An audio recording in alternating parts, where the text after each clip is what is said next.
Burn your vision board. Tear up that 5-year plan you wrote last New Year's. Throw away the journals where you beg the universe for what you want. They are not helping you. They are keeping you weak.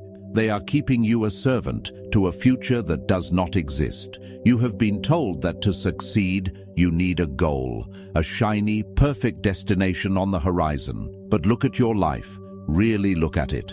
Has chasing that goal made you powerful? Or has it made you anxious? Has it given you control? Or has it made you a slave to a result you cannot predict?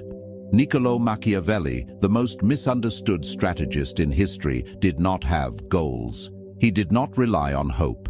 He did not ask the world for permission. He had something colder, something sharper. He had a method. A goal is a wish disguised as a plan. A method is a siege. And if you are tired of wishing, if you are tired of climbing ladders only to realize they are leaning against the wrong wall, then you are ready for the truth. But be warned, this is not self-help. This is self-conquest. Most people live their entire lives in a state of becoming, always waiting for the promotion, the relationship, the money, the body. They live in the not yet. And because they live in the not yet, they are empty right now. They are fragile. One unexpected blow from life, one shift in fortuna, and they collapse. Why? Because their entire identity was tied to a goal they hadn't reached yet. Machiavelli understood that the world is chaos. He called it fortuna, the violent, unpredictable river of fate. If you build your house on the banks of a river called goals, you will drown when the flood comes. And the flood always comes. What I am going to teach you today is how to stop building on the riverbank and start becoming the river. I am going to show you how to replace the fragile concept of goals with the unbreakable Machiavellian concept of positioning. When you master this, you stop caring about success or failure. Those words become irrelevant. You simply advance. You become inevitable. You become a force that cannot be stopped because you are no longer aiming at a single point. You are expanding in all directions. But to do this, you have to kill the part of you that loves to dream, the part of you that gets a dopamine hit just by talking about what you're going to do. You have to silence the child inside who wants a reward and wake up the strategist who demands power. The method is simple, but it is not easy. It requires you to look at your life not as a story, but as a battlefield. And on a battlefield, you don't hope. You maneuver. Let's begin. Why do you set goals? Ask yourself deeply. Why do you write down, I want to make $1 million, or I want to be happy? It is because you are in pain. You are dissatisfied with your present reality, so you create a fantasy future to escape it. The goal is not a map. It is a painkiller. It numbs you to the fact that right now, you are not who you want to be. Machiavelli despised hope. He saw it as a weakness. In The Prince, he implies that relying on time to solve your problems is the mark of a fool. He wrote that men often deceive themselves by painting a picture of the world as they wish it to be, rather than seeing it as it is. When you fixate on a goal, you develop tunnel vision. You stare so hard at the peak of the mountain that you do not see the cliff right in front of your feet. You become rigid, and in nature, rigid things break. Think about the last time you failed a major goal. What happened? You crashed. You felt worthless. You felt like a fraud. Why? Because you bet your entire self-worth on an outcome you could not control. You gave your power away to the future. Machiavelli suggests a different path. Virtù. This is not virtue in the moral sense. It is not about being good. It is about being effective. It is about skill, power, adaptability, and ruthless competence. A Machiavellian does not say, I want to be rich. That is a passive desire. A Machiavellian says, I will acquire the skills of persuasion. I will master the flow of capital, and I will position myself where money has to flow through me. Do you see the difference? The first is a wish. The second is a structural change to your reality. The goal setter relies on luck. I hope this works. The strategist relies on necessità, necessity. When you delete your goals, you are not giving up. You are getting serious. You are looking at your life and asking, what are the leverage points? Where am I weak? Where am I bleeding energy? Who is standing in my way? This is the shift from dreamer to architect. The dreamer looks at the sky. The architect looks at the foundation. And right now, your foundation is cracking because you are too busy looking up. Stop looking at the horizon. Look at your feet. Look at your hands. What can you control right now? What system can you build today that makes the result inevitable? Machiavelli teaches us that the outcome is often out of our hands. Fortuna spins her wheel. But the preparation, the strategy, that is yours. And if your strategy is perfect, even a bad outcome cannot destroy you. You simply pivot, you adapt, you continue. This is the first step to becoming untouchable. You must fall out of love with the destination and fall in love with the siege. We live in a loud era. Everyone broadcasts their moves. I'm starting a business. I'm going to the gym. I'm working on a new project. You post it on social media. You tell your friends. You seek validation before you have even taken the first step. Machiavelli would call this suicide. He famously used the metaphor of the lion and the fox. The lion is strong. It frightens the wolves. But the lion falls into traps. The fox is weak, but the fox sees the traps. To be powerful, you must be both. But when it comes to your ambitions, you must be the fox. When you announce your goal, two things happen. First, your brain releases dopamine. It gives you the chemical satisfaction of achieving the goal without you actually doing the work. You feel good, you feel accomplished, and because you feel accomplished, you lose the hunger to actually do it. You tricked your own brain into complacency. Second, you create resistance. The moment you tell the world what you want, you create enemies. People who are jealous, people who doubt you, people who subconsciously want you to fail so they don't feel bad about their own stagnation. You give them a target. Machiavelli advised that a prince should never reveal his true intentions until the knife is already moving. One must be a great feigner and dissembler, he wrote. Delete your goals from your bio. Delete them from your conversations. Move in silence. This is not just about secrecy, it is about energy conservation. Talking leaks power. Doing generates power. Imagine you are building a bomb. Do you talk about the bomb? Do you show everyone the schematics? No. You build it in the dark. You wire it with precision. And the only time the world knows about it is when it explodes. Be the bomb. Instead of a goal, have a secret agenda. A goal is external. I want to get promoted. A secret agenda is internal. I am going to make myself indispensable to the decision makers, gather leverage, and force their hand when the timing is right. Do you feel the difference in weight? The goal is pleading, the agenda is plotting. When you operate with a secret agenda, you walk differently. You sit in meetings, and you are not anxious about being seen. You are observing. You are calculating. You know something they don't. You are playing a game they don't even know has started. This creates a magnetic aura. People can sense when someone is holding back power. It makes them nervous. It makes them respectful. They don't know why you seem so confident, because you haven't told them. And that mystery gives you the upper hand. Stop seeking applause for things you haven't done yet. Starve your ego. Feed your shadow. Let the results be the only noise you make. Here is where most people break. You set a goal, you work hard, you sacrifice, and then life happens. You get sick, the market crashes, your partner leaves you. The goal becomes impossible, the goal setter collapses. They cry, it's not fair.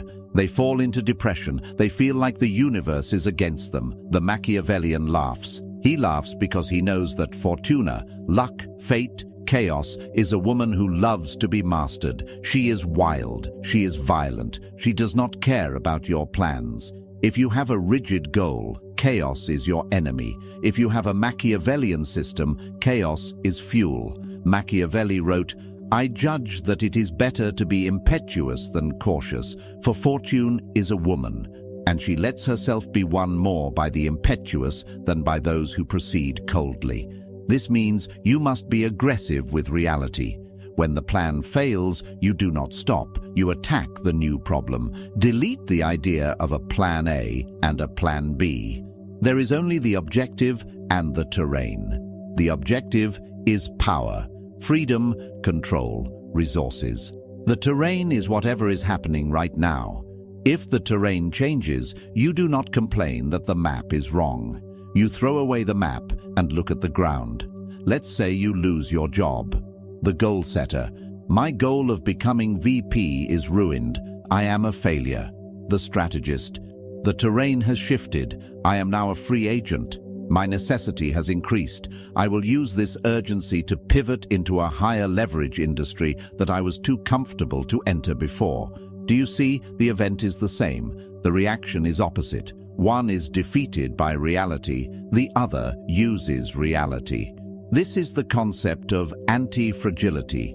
You must position yourself so that you benefit from disorder. Don't build a glass castle, build a fire. Wind blows out a candle, but it fuels a fire. When you have goals, you are a candle. You are terrified of the wind. When you have a power method, you are the fire. You want the wind. You want the challenge. You want the chaos because you know it will only make you burn hotter and consume more. Ask yourself right now, if I lost everything tomorrow, would I know what to do? If the answer is no, you are too attached to your current stability. You are soft. You need to mentally rehearse the destruction of your life. Machiavelli spent years in exile. He was tortured. He was stripped of his titles. Did he give up? No. He sat down in the mud and wrote The Prince. He turned his exile into the most influential political book in human history.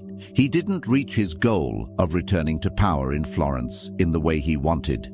He did something bigger. He conquered the future. He used his misery as ink. What are you doing with your misery? Are you letting it rot you, or are you using it? We are told to love ourselves, to practice self-care, to be gentle with our shortcomings. And while there is a time for rest, there is no time for weakness. Machiavelli asked a famous question, is it better to be loved or feared? His answer, it is best to be both, but if one must choose, it is safer to be feared than loved. Apply this to yourself. Do you love yourself? Probably. You let yourself sleep in. You let yourself eat the junk food. You let yourself skip the work because you don't feel like it. That is love.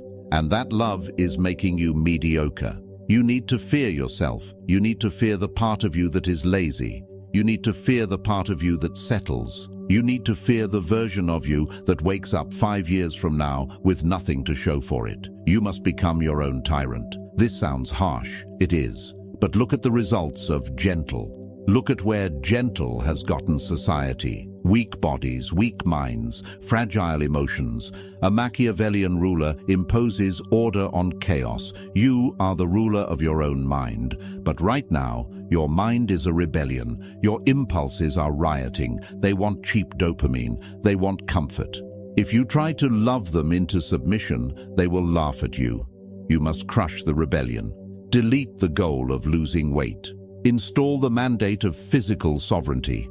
A sovereign does not negotiate with terrorists, and your cravings are terrorists. They are holding your potential hostage. When you develop this internal fear, this deep respect for your own standards, you stop needing external motivation. You don't need a YouTube video to pump you up.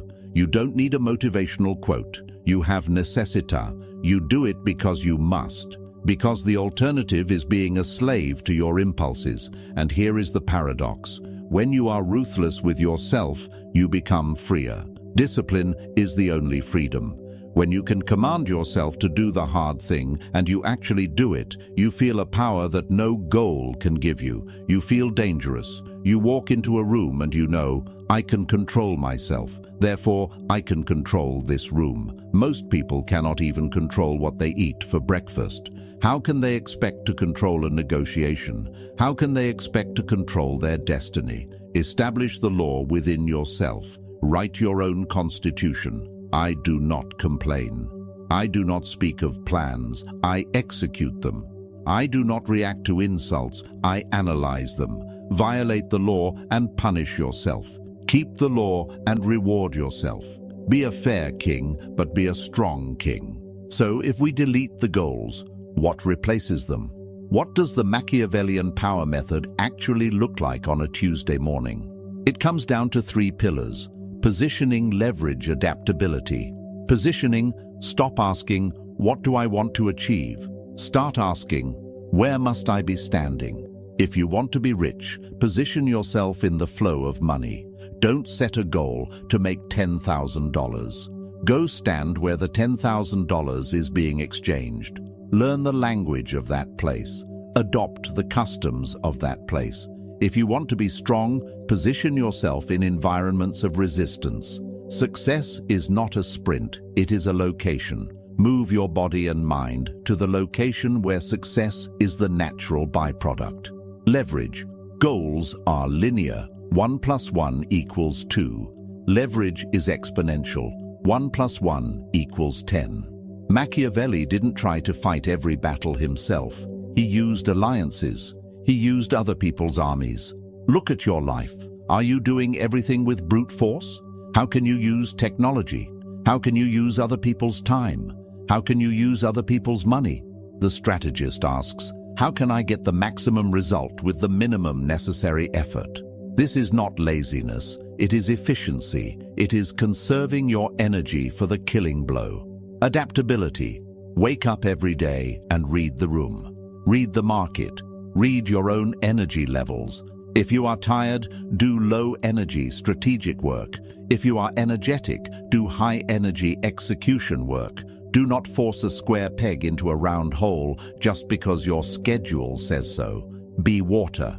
If the door is locked, go through the window. If the window is barred, dig a tunnel.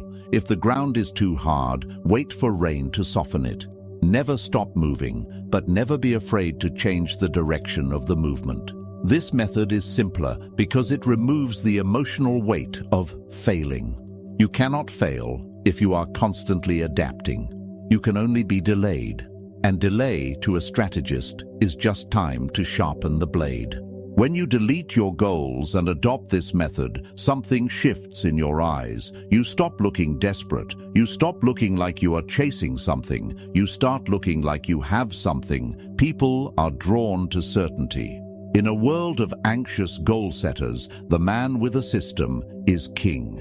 You become the eye of the storm, calm, cold, watchful.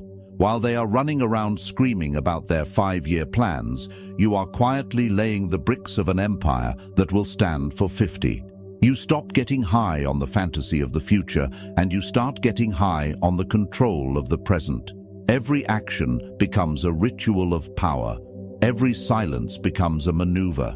Every setback becomes a lesson in geometry, calculating the new angle of attack. This is the Machiavellian way. It is not for everyone. It is dark. It is lonely. It requires you to kill the part of you that wants to be saved. No one is coming to save you. No goal is going to save you. Only you can save you. And you will do it not by wishing, but by commanding. Now you are awake. You have looked into the abyss of your own ambition, and you did not blink. But understanding the philosophy is only the first step. The mind is a tricky servant. It will try to slide back into old habits. It will try to set a goal tomorrow morning. You must watch it. You must guard the throne of your mind. There is one specific trap that destroys even the best strategists. It is the trap of emotional leakage. It is the moment you let your feelings dictate your strategy. Machiavelli warned about this more than anything else. In the next video, we are going to dissect exactly how to detach from your emotions so completely that you become immune to manipulation. You think you are calm? You have no idea what true stillness is. Click here. Let's go deeper. If this video cut deep enough, if something inside you started questioning the way you think, the way you react, the way your own mind operates, then subscribe to the channel and stay tuned with us for the next videos. Because this channel is not built for empty motivation or surface-level thinking. We go deeper into psychology, into philosophy, into the hidden mechanisms behind human behavior, perception, fear, ego, and the mind itself. Most people go through life without ever questioning the voice inside their own head. They obey impulses, emotions, conditioning, and call it free thinking. But awareness changes everything. So if this kind of content gives you value, if it sharpens your perception, if it forces you to see reality differently, subscribe and walk deeper into the doctrine of mind with us. More videos are coming, and the next one may hit even harder.